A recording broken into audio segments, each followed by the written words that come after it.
The average Vancouverite earns $65K a year, but when a one bedroom costs $2,500 a month, does that number even matter? Today on Maple Life, we're asking locals how they're navigating sky-high rents, stagnant wages, and the dream of owning a home. Let's hit the streets. Stats show Vancouver renters spend 40 to 50% of their income on housing. Let's go ask locals, what's their job, income, and is it enough to live here?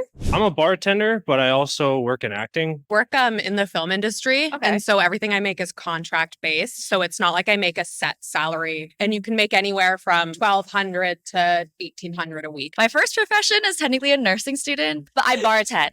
I mean, technically, we make tips. I work as a horseback riding coach, just over like $1,500 for the month, just because I work part-time. I work in IT. Do you feel comfortable with your job in film living in Vancouver? Really depends on the project and how much work there is that year. Yeah. Obviously, rent is crazy and everything's is, only yeah. going up. Right now, I think I'm okay. The average living wage that it takes for somebody to live here, it's one of the highest in North America. And the average person here has about maybe like 3 incomes on average. I'm lucky that like my parents still accept me and I'm living at home, so I don't technically pay for rent, but it's still sort of like not enough. Definitely not enough. I do think it's a little bit less than what I feel like would be affordable in the city. Yeah. Definitely, because like I feel like when you go out to eat for like dinner or anything like that, like literally a dish is like $30 or $20, and that's just ridiculous. My experience, I can say it's comfortable. With inflation, 1 in 3 Vancouverites work side gigs or second jobs. What's your survival hustle? Do you find that it's necessary to have like side gigs or second jobs? Honestly, I just came back from 2 months in Asia, and literally it was maybe like the 48 hours before I came home. I was like on Google saying like, what's a side hustle? You know, that I could do. I was thinking it's like maybe I should just like go into like dog walking. Right now, I just have one job, but I would definitely like if there is something you can do part time, I would definitely be interested in adding something on. But right now, it's only enough time for one job. I like to stay busy, but you got to do what you got to do to live here. Yeah, 100%. I know a couple people who have more than one job that are just trying to afford living here, and it's tough. No, just one job. Boomers bought homes here on teacher salaries, but now millennials need over $200K to even qualify for a mortgage. Do older generations even get it? They're aware of it, but they're not really concerned. You can call it a generational problem, but this is a world that they really didn't see coming, and we weren't prepared for it as a millennial. But I think the average boomer here isn't really worried about affordability if we're talking statistically. So it does,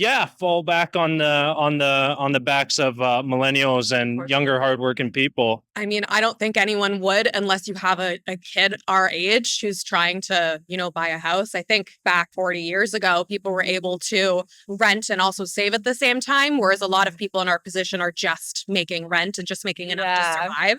I think their mentality very much so is like pull yourself up by the bootstrap, but they lived in a time where like you could. Definitely when they were growing up, things were a lot more cheaper and a little bit easier, I'd say, in sense of like pricing, especially since like there's a ton of inflation and everything has gone up since then. I don't think they totally understand what we're going through as young adults, having to either pay for tuition or just trying to live our life as our young adults. And it's tough having to afford that. I really don't think they do because, back then life was much simpler for them. There was not much competition. And because of that, I think they may struggle to understand how hard it is to, just get even your first job.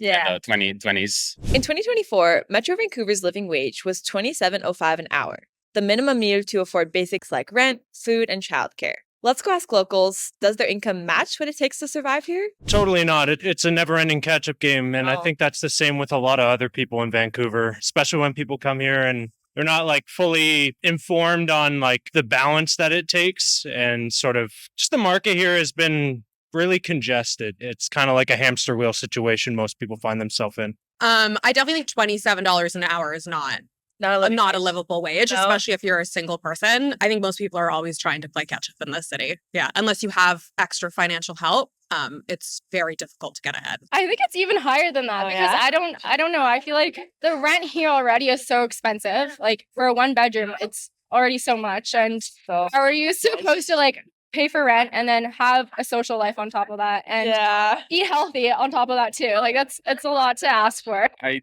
think those numbers may not be valid for Vancouver. Like here is definitely higher than that, right? With costs outpacing wages, what's one change that could make Vancouver livable again?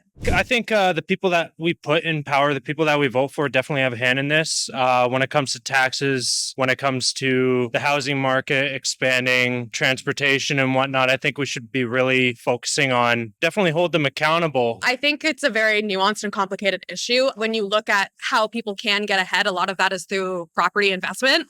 And the two real options in Vancouver are condos or $6 million houses, and there's nothing really in between. And I think if we're able to kind of find that sweet spot in the middle where people who've bought condos can invest in a house, but not a $6 million house. I definitely think like putting our voices out there would be the best route to go. Definitely not like relocating, because then I feel like the city itself won't change then, right? If we're not putting our voices out there, and as young adults and as like adolescents, we should be speaking our opinions and having the government hear us from that. Vancouver's beauty comes at a brutal cost. What's your experience? Can you survive here? Do you see a way forward, or will you relocate? Share your thoughts in the comments below. And if stories like these matter to you, hit subscribe to stay connected as we keep digging into the issues shaping our city.